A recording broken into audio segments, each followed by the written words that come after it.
मिरज मालगाव रस्त्यावर खोतनगर येथे रस्ता क्रमांक 4 मध्ये इलेक्ट्रिक गिझरच्या शॉर्ट सर्किटमुळे इमारतीला आग लागून संसारोपयोगी साहित्य जळून खाक झाले।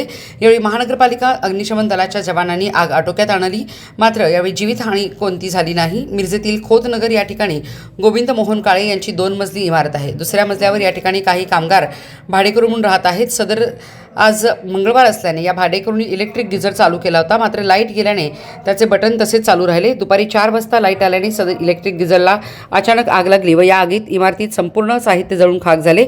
यावेळी नागरिकांनी अग्निशमन दलाला घटनेची माहिती दिल्यानंतर महानगरपालिकेच्या अग्निशमन दलाच्या जवानांनी तातडीने धाव घेतली व आग विझवली, मात्र या आगीत घरातील साहित्य मोठ्या प्रमाणात जळून खाक झाले आहे।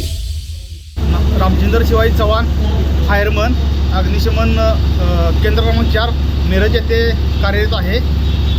दुपारी 4 ते 12 या ड्युटीमध्ये Rajmane petrol pump Malgaon road येथे घराला आग लागली अशी वर्दी प्राप्त होतात। तात्काळ इथे दाखल झालो। इथे दाखल झाले असताना फर्स्ट फ्लोअरवर आग लागलेली, सदर आग ही गॅस गिझरमुळे लागलेली अशी निदर्शनास आलेली आहे। सदर आग एक पाणी मारून संपूर्ण विझवली आहे। कोणालाही दुखापत काही झालेली नाही, संपूर्ण आग विझवली आहे।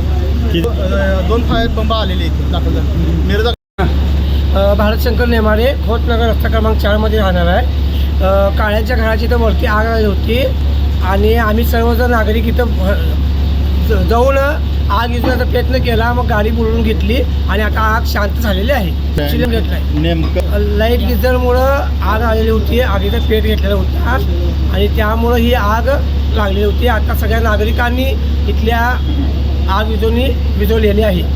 अग्निशमनाने आल्यानंतर ही आग विझलेली आहे। ओ बस काय